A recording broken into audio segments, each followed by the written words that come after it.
All right, we don't have any clips here for Auburn, but they did have a scrimmage over the weekend, and got to start with a little bit of a negative news here because the Tigers announced this was, I believe, on Friday evening that head coach Bryan Harsin has tested positive for the COVID, so he has to be away from the team, and it's my understanding the protocol there at Auburn is 10 days, so he's not going to be missing the season opener, and according to the statement he released.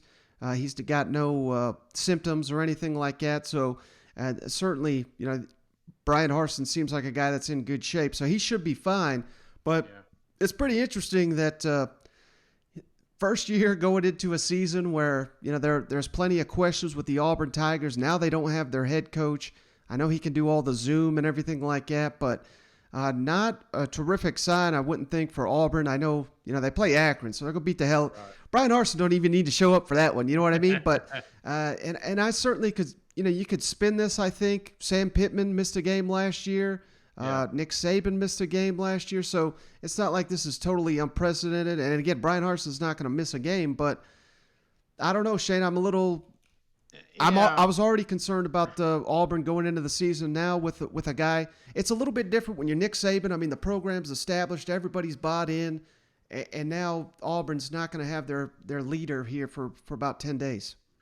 Yeah, I mean, it couldn't happen at a worse time. I think that's the bigger picture here. Now, I'm sure the media relations, they're cool with 10 days off of sitting through his pressers, but these players, you're breaking in a whole new system. This is prime time, man. Right. This is where the season kicks off, truly. And I will tell you, if you're looking for some sort of silver lining, I guess you could say, hey, you got Derek Mason on that staff. Mm-hmm.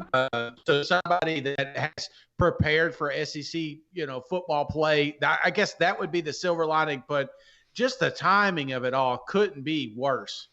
Yeah, and to add to that, like you said, Derek Mason, he's been in that seat. He knows all about it. They have announced not Derek Mason, but the linebackers coach is going to be the interim while Bryan Harsin's out.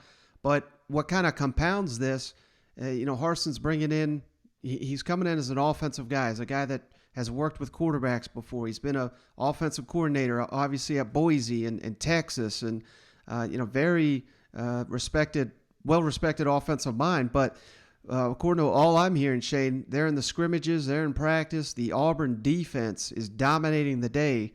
Mm-hmm. So, again, it's not like Bryan Harsin, he'll still be relaying messages and Zooming and all that, but he's not going to be hands-on with his players, and they need his expertise going into this season. So, just hopefully they don't lose any development here that will be critical. Again, not playing Akron or Alabama State, whoever they got Cupcake week 2, but then really getting into that week 3 game at Penn State. Just hope they don't lose too much knowledge leading up to that one. You know what? Yeah, and it's not like he's just pulled away from the team for the next 10 days either. He's not on vacation here. I'm sure he's been on every Zoom call. He's watched every second of film, and maybe that's a good thing. Maybe an eagle view, he can kind of see where his program is sitting coming into SEC play. Yeah, maybe we don't hit the panic button until photos surface of him down there at Panama City. You know what?